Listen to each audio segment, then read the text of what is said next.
오늘은 성령의 두 번째 열매인 희락, 이 기쁨의 열매에 대해서 말씀을 나누겠습니다.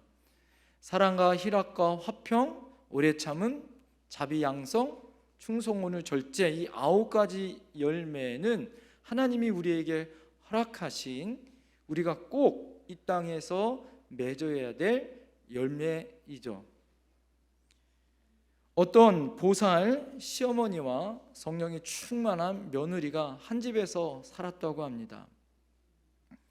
이 보살 시어머니가요, 가끔 이 며느리의 성화에 못 이겨서 교회를 한두 번 나갔다라는 거예요.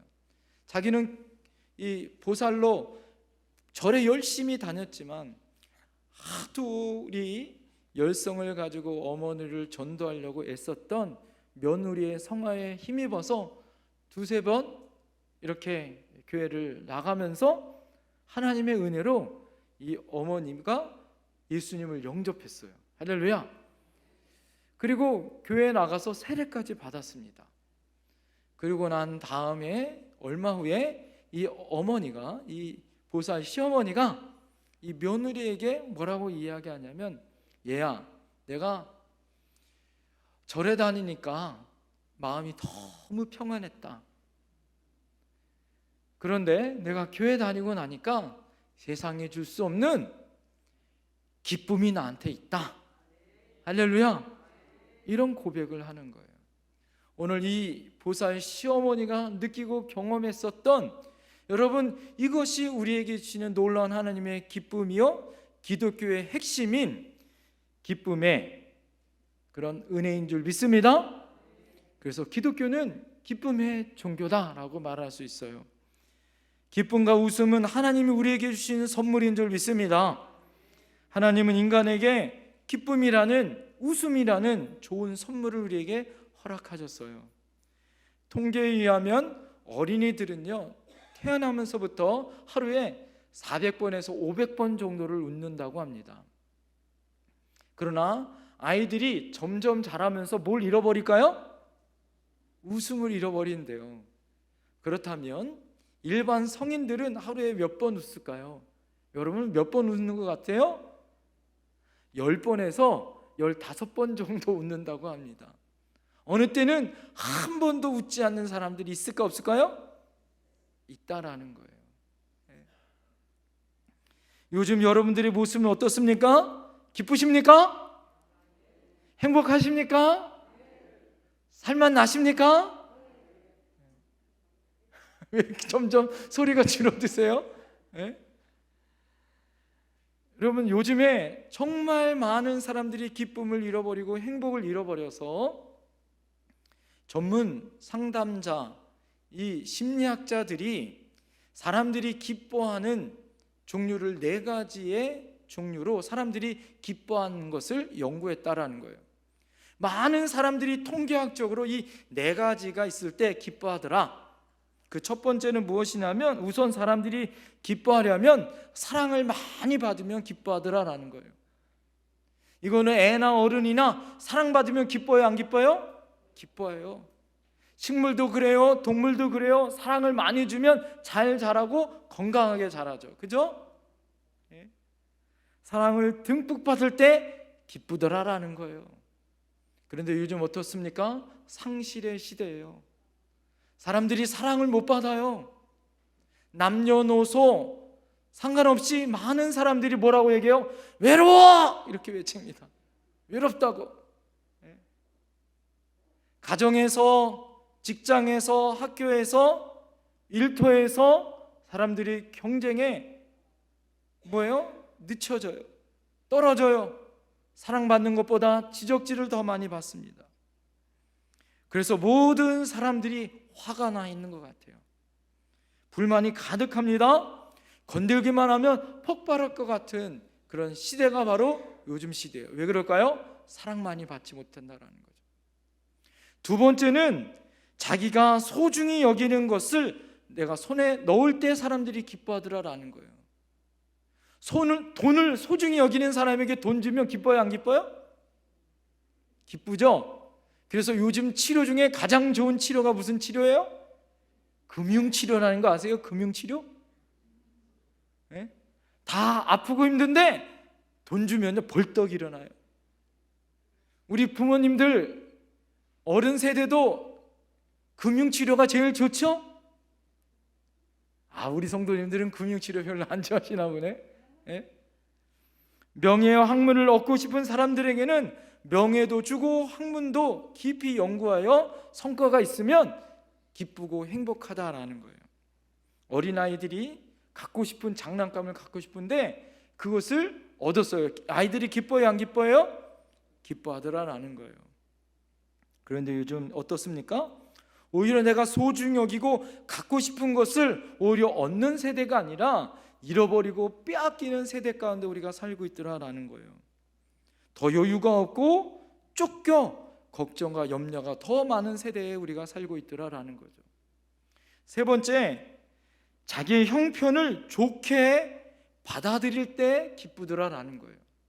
긍정적인 마인드라는 거죠. 모든 것을 좋게 받아들이는 거예요.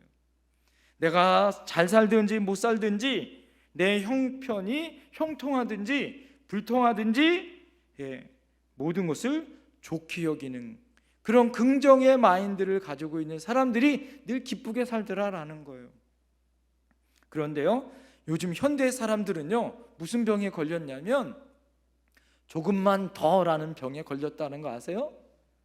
조금만 더 벌자, 조금만 더 높은 자리에, 조금만 더 넓은 평수에, 그 아파트에 살자라고 조금 더 병에 걸렸다고 합니다.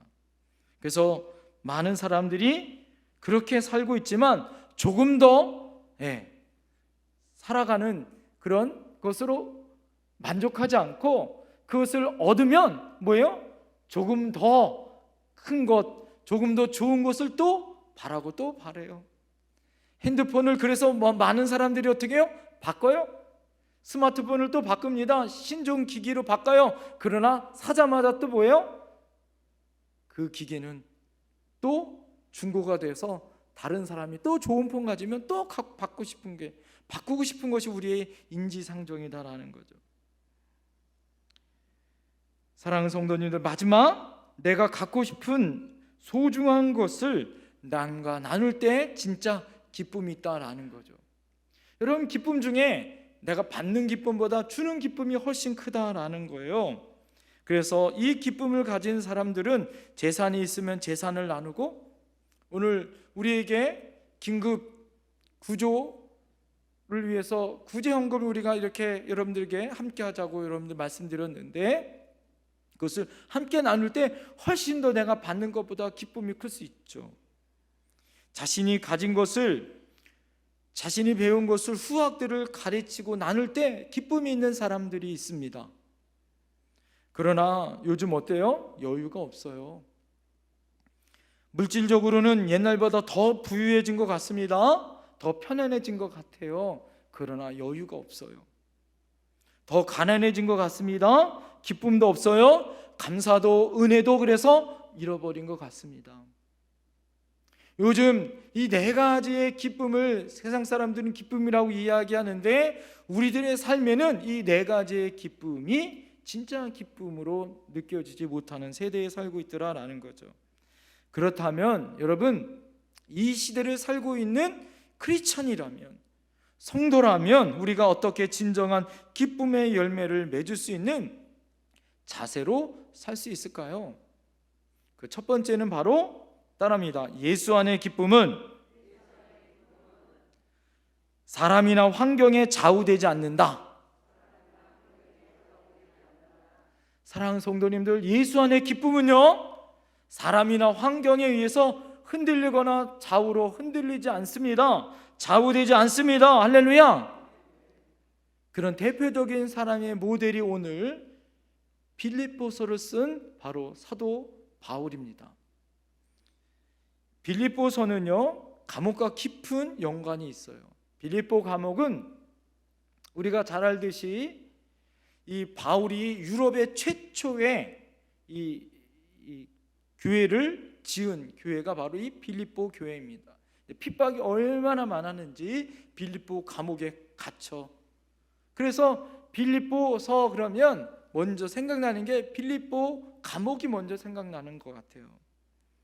또 빌립보서는 바울이 감옥에 있어 쓴 편지가 바로 빌립보서입니다. 그래서 에베소서, 골로새서, 빌레몬서, 이 빌립보서까지를 바로 옥중 서신이다, 옥에 갇혀 있을 때 쓴 편지다라는 거죠. 내일의 생명이 보장되지 못한 위기의 상황 속에서 매를 맞아가면서 피로 쓴 복음이 바로 오늘 이 빌립보서다라는 거예요. 그런데 예나 지금이나 여러분, 감옥은 좋은 곳이에요? 힘들고 어려운 곳이에요? 힘들고 어려운 곳이죠. 자그마치 여러분 2000년 전의 감옥을 생각해 보세요. 습기 찬 지하실에 벌레가 기어다니고 온몸을 쇠사슬로 꽁꽁 묶인 채 하루하루를 견디고 또 견뎌야 하는 거예요. 여러분, 그 안에 즐거움이 있습니까? 행복이 있습니까? 더군다나 바울은 석방의 가능성이 없는 사형수예요. 사형수. 언제 죽을지 모르는 사형수입니다. 그런데 그 감옥에서 바울은 가장 그에게 어려운 말, 무엇을 말해요? 기뻐하라고 빌립보에 있는 성도들에게 편지하고 있더라라는 거예요. 그래서 빌립보서를 볼 때마다 우리가 감동이에요. 자신은 지금 옥에 갇혀서 언제 죽을지 모르는 상황 가운데 있는데, 고난 가운데 있고 힘든 삶 가운데 살고 있는 성도들을 향하여 기뻐하라고 말하기 때문입니다. 바울은 정말 대단한 사람이에요. 바울이 빌립보서에서 기뻐하라라는 이 기쁨과 연관되어 있는 단어가 20번 정도가 나옵니다. 도대체 바울은 그 힘들고 어려운 감옥에서 어떻게 인생을 즐기며 살 수 있는 비법을 배울 수 있었을까요? 우리는 바울이 살고 있었던 감옥과 상관없이 더 좋고 행복하고 자유로운 이 시대에 살고 있는데, 우리에게는 바울처럼 기쁨이 정말 있느냐 말이에요. 사랑하는 성도님들, 오늘 사도 바울이 이 기쁨의 서신을 쓴 이유가 바로 그곳에 있다라는 거예요. 바울은 어느 순간에도 그 마음 가운데 이 긴장을 놓지 않았어요. 그것은 무엇인지 아십니까? 이제부터 내가 그 어떤 사람이나 환경에 좌우되는 것이 아니라 나는 언제든지 주 안에서 기뻐하겠다라고 결정했다라는 거예요. 할렐루야. 여러분, 이것이 중요하다라는 거죠. 우리가 예수 믿고서도 경제적인 어려움을 겪을 수도 있습니다. 때로는 병에 걸릴 수도 있어요. 사랑하는 사람을 잃을 수도 있습니다.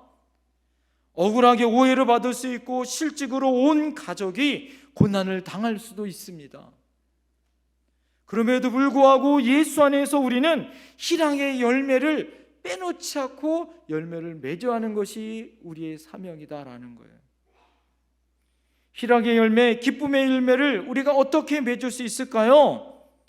여러분, 그것은 내 힘으로 안 됩니다. 내 능력으로 안 됩니다. 오직 성령으로 되는 줄 믿습니다. 내가 주 안에서 오직 성령으로 그렇게 하기를 작정하면서부터 시작되어지는 거예요. 내가 주 안에서 오직 성령으로 그렇게 살겠다고, 내가 기쁨으로 살겠다고 결정을 내리는 순간부터 내 안에 기쁨이 솟기 시작합니다. 할렐루야.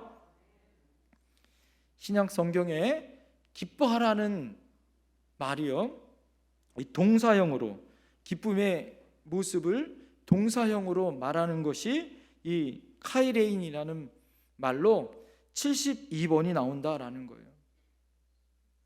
그러나 오늘 이 본문에 나와 있는 이 명사로 기쁨이라는 이 카라라는 단어는 60번 정도가 나온다고 합니다. 그 60번은 명령으로 나온다라는 거예요. 여러분, 기쁨을 해도 되고 안 해도 되는 것이 아니라 반드시 예수 믿는 사람이라면 우리는 기뻐해야 됩니다. 할렐루야. 반드시 기쁨의 희락의 열매를 맺어야 합니다. 할렐루야. 이것은 하나님이 우리에게 주신 뭐다? 명령이다라는 거예요. 항상 기뻐하라. 오늘 빌립보서 4장 4절에 기뻐하라 라고 우리에게 명령합니다. 이것은 세상엔 여전히 모순이 존재하고 악이 존재하고 고통이 존재하고 문제가 해결되지 않아도 나의 삶 속에서 고통이 남아있지만 예수 그리스도 안에서 주시는 그 기쁨을 가지고 살아라 라는 주님이 우리에게 주신 명령인 줄 믿습니다. 이것은 주님으로 인하여 주시는 바로 소망의 기쁨이다라는 거예요. 그 기쁨은 주 안에서 이루어지는 사건입니다. 할렐루야. 그래서 주 안에서 항상 기뻐하라 라고 말씀해 주고 있어요. 환경은 늘 변합니다. 사람은 늘 변합니다. 그러나 주 안에 거한다는 사실은 우리에게는 불변이에요. 할렐루야. 우리가 주 안에 거한다는 말이다라는 거예요. 사도 바울은 옥에 있을 때에도 그는 감옥에 있는 그 환경에 의해서 영향을 받지 않았어요. 왜요? 그는 감옥에 있지만 간수들이 자기를 억압하지만 때리고 핍박하지만 그는 감옥에 있는 것이 아니라 어디 안에 있었다? 주 안에 있었다라는 거예요. 할렐루야. 사도 바울은 처음 빌립보 감옥에 갇혔을 때 죽음의 위협 가운데 있을 때에도 바울과 실라와 함께 그는 뭐 했습니까? 찬양했어요. 그는 기뻐했습니다. 하나님 앞에 영광의 찬양을 불렀어요. 그랬더니 착고가 풀리고 옥문이 열리는 놀라운 역사가 나타난 줄 믿습니다. 이것이 기쁨이 주시는 능력이다라는 거죠. 사랑하는 성도님들, 예수 믿는 우리는, 주 안에 있는 우리는 환경에 영향을 받는 사람이 아니에요. 할렐루야.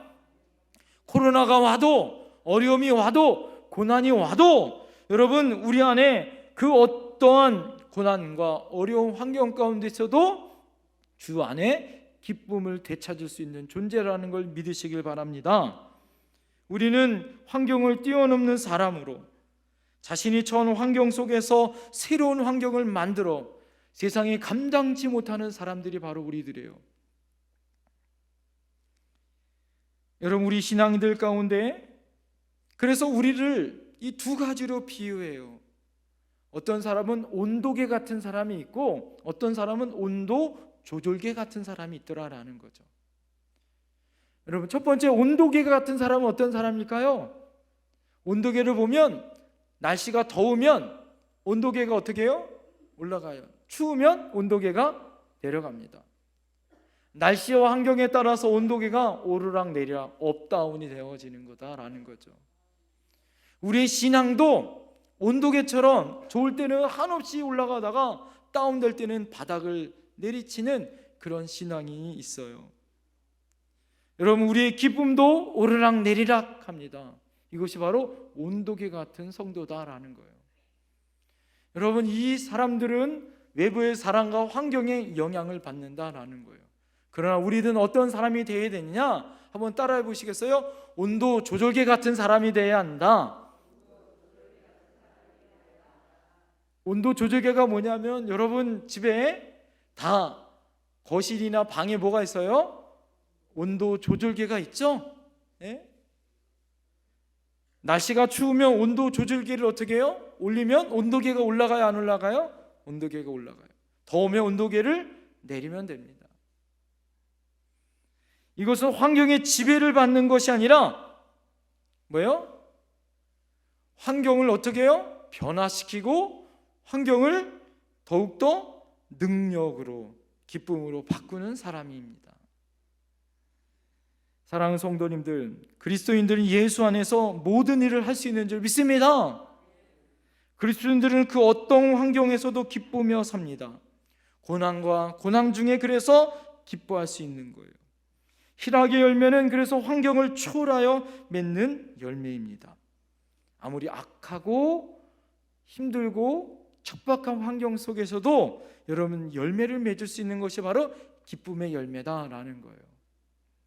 제가 오늘 말씀을 준비하면서 빌립보서 4장을 쭉 다시 훑어보면서 반복해서 나오는 말씀에 꽂혔어요. 그것이 무슨 말씀이냐면 항상 이런 말씀, 무엇이든지 언제나라는 단어들이 반복해서 계속 나오더라라는 거예요. 본문 속에서 상당하게 여러 번 나옵니다. 왜 여러분 항상이라는 말을 썼을까요? 왜 바울 사도는 모든이란 말을 썼을까요? 왜 무엇에든지란 말을 썼을까요? 우리 인생을 살다 보면 기뻐할 수 있는 상황과 환경이 너무 많다라는 거예요.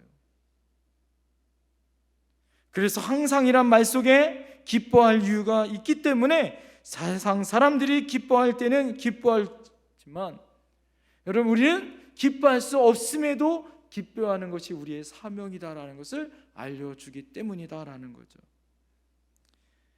여러분 기뻐할 수 없는 상황 속에서 기뻐하고 도무지 감사할 수 없는 상황에서도 감사하고 기도할 수 없는 상황에서도 기뻐할 때 하나님이 우리에게 놀라운 은혜와 축복을 허락하시는 줄 믿습니다. 사랑하는 성도님들, 그래서 우리는 따라합니다. 항상의 존재다. 항상 기쁨의 열매가 맺는 존재다라는 거예요. 상황과 환경으로 좌우되는 존재가 아니라 그리스도인들은 존재 자체가 행복하고 기쁨이에요. 그래서 우리는 전천후 행복한 기쁨의 존재입니다. 한번 옆에 사람을 바라보세요. 한번 바라보세요. 기뻐하십니까? 기쁨이 있습니까? 희락이 있습니까? 그 존재 자체가 기쁨이라고요. 어떤 사람은 그 존재 자체가 너무 악한 사람이 있고 그 존재 자체로 정말 나쁜 사람이 있어요. 그러나 그리스도인들에게 주시는 이 희락이라는 성령의 열매는 뭐예요? 견딜 수 없는 시험을 당하여도 하나님이 주시는 축복의 다른 모습으로 기쁨으로 맞이할 수 있는, 기쁨은 외적인 환경에 의존하는 것이 아니라 하나님이 살아계시는 그 사실과 약속을 믿는 믿음으로 그 존재 자체로 기뻐할 수 있는 믿음을 가져야 한다라는 거예요. 사랑하는 성도님들, 그래서 우리는 사람이나 환경에 좌우되는 것이 아니라 주님을 향한 그 예수 안에서 믿음으로 기뻐한다는 걸 믿으셔야 할 줄 믿습니다. 두 번째로 따라합니다. 예수 안의 기쁨은 바로 지금 이 순간 기뻐해야 합니다. 빌립보서 4장 4절에 주 안에서 항상 기뻐하라. 내가 다시 말하노니 뭐하라? 기뻐하라 라는 거예요. 이 기뻐하라는 특징은 두 가지라고 말씀드렸죠. 첫 번째는 명령이다. 기쁨은 선택이 아닙니다. 상황에 따라서 좋고 안 좋고가 결정되는 것이 아니라 반드시 예수 안에서 기뻐하라는 것이 첫 번째. 두 번째는 지금 기뻐하라는 현재형이다라는 거예요. 기뻐하라라는 것은 과거에 기뻐했으니까 기뻐했다라는 것이 아니라 기뻐할 거다라는 미래형도 아니에요. 지금 바로 이 순간 기뻐하라라는 거예요. 여러분 기쁨은 상황과 환경에 아무리 어렵고 힘들어도 지금 기뻐할 수 있어야 한다라는 거예요. 여러분 과연 그것이 가능할까요? 내 상황이 좋지 않은데 기뻐할 때 기뻐하는 건 누구나 할 수 있어요. 그러나 환경이 어려운데 내가 어떻게 지금 바로 기뻐할 수 있어요? 그래서 내 힘으로 안 되는 거예요. 내 능력으로 안 돼요. 오직 뭘로 됩니까? 성령으로 되는 거예요. 그래서 성령의 열매가 기쁨이에요. 내 힘으로 안 되기 때문에 지금 바로 순간순간 매일매일 기쁘게 어떻게 살아요? 오직 성령으로만 기뻐할 수 있는 거예요. 여러분 그래서 우리가 누구를 알아야 되냐면 하나님을 알아야 기뻐할 수 있습니다. 하나님은 항상 기뻐하시는 분이에요. 할렐루야. 그 어떠한 상황 속에서도 하나님은 기뻐하십니다. 할렐루야. 우리 인생의 제일의 목적이 뭘까요? 하나님을 기쁘게 하는 거예요. 웨스트민스터의 신앙 1조가 무엇이냐면 인생의 제일의 목적은 하나님을 기쁘게 하는 것, 하나님을 영화롭게 하는 것이 인생의 제일의 목적이에요. 고린도후서 5장 9절에 보면 그런즉 우리는 주를 기쁘게 하는 자가 되기를 힘쓰노라. 여러분 우리가 어떤 사람이 되어야 됩니까? 주님을 기쁘게 하는 사람이 되어야 돼요. 할렐루야. 하나님은 엿새 동안 6일 동안 세상을 창조하시고 하시는 말씀이 뭐예요? 보시기에 좋았더라. 이게 기쁨이에요. 하나님은 여러분 여섯째 날 6일 동안 창조하시고 하나님 보시기에 뭐 했더라? 좋았더라. 인간을 만들어 놓고 하나님이 심히 어떻게 했습니까? 하나님 보시기에 심히 좋았더라. 사람을 만들어 놓고 하나님이 마지막 창조물이고 하나님 보시기에 더욱 기뻤다라는 거예요. 옆에 사람 바라보시면서 고백합시다. 하나님이 당신을 보시기에 심히 좋으셨습니다. 시작.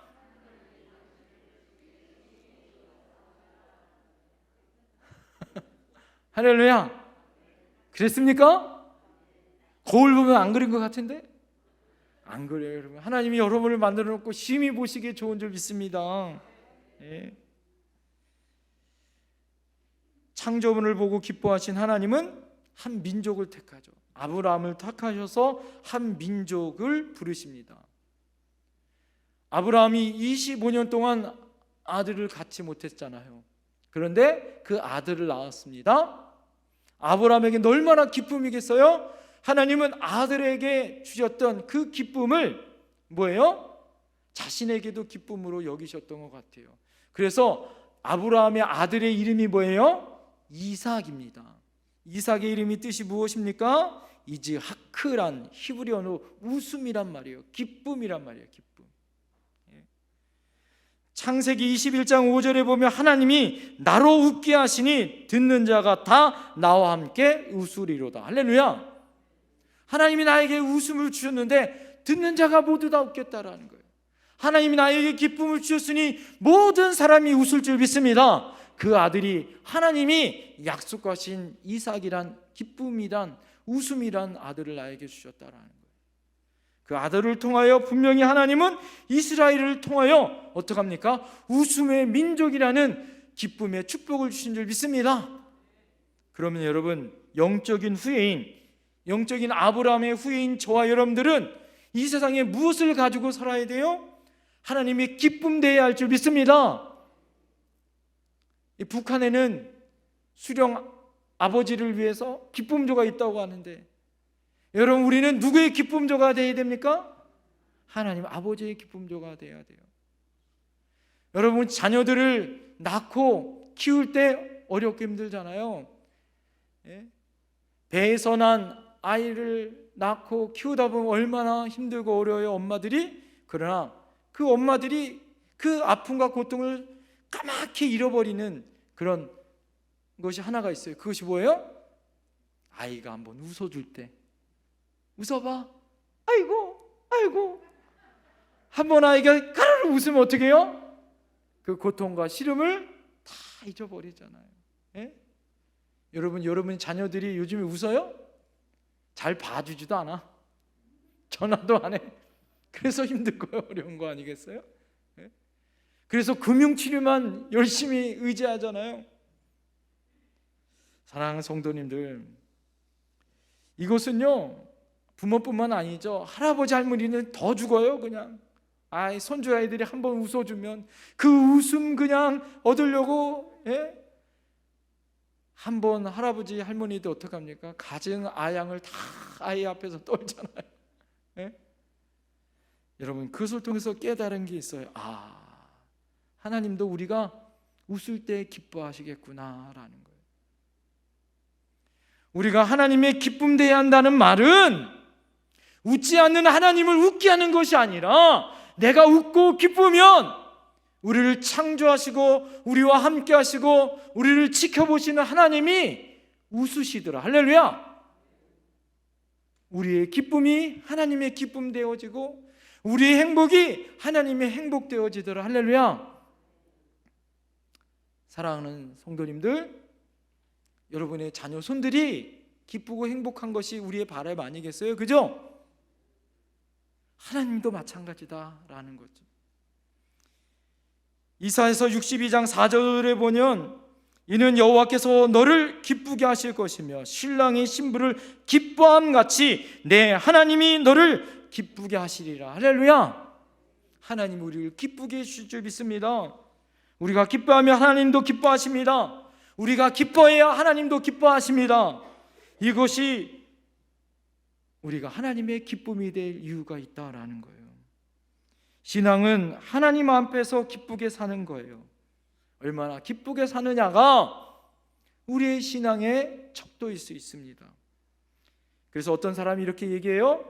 지옥에 가면 심각한 사람만 있고 천국에 가면 웃고 기뻐하는 사람만 있다라는 거예요.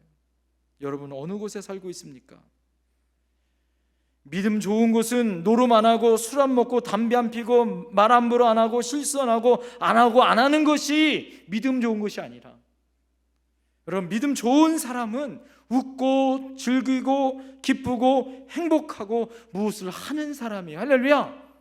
그래서 우리 교회는요, 다음 주에 많은 사람들이 굳이 척사대회 하느냐, 행복장치 해야 되느냐 그렇게 말할 수 있지만 우리 교회는 기뻐해야 합니다. 그래서 남전도에 행복잔치 합니다. 할렐루야. 다음 주에는 아침 굶고 오세요. 삼겹살 구워 먹습니다. 행복하게 윷놀이도 합니다. 선물도 탑니다. 할렐루야. 기쁘고 행복한 교회가 되어야 됩니다.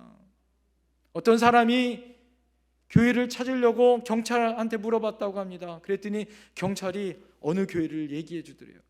그래서 왜 그 교회를 가냐고 물어봤더니 그 경찰이 그러더래요. 나는 예수 믿지 않지만 내가 보니까 그 교회 다니는 사람들은 예배 드리고 나올 때 다 웃음이 가득하더라. 입이 뭐에 걸렸다? 귀에 걸렸다. 그러니까 그 교회가 좋은 교회인 것 같더라. 그 교회가 무슨 교회? 영택교회가 되어야 할 줄 믿습니다. 이따가 예배 끝나고 나올 때 볼게요. 웃지 않아? 웃나 안 웃나? 여러분 우리가 아무리 힘들고 어려워도 그래서 행복할 수 있는 거예요. 어거스틴이 이렇게 얘기합니다.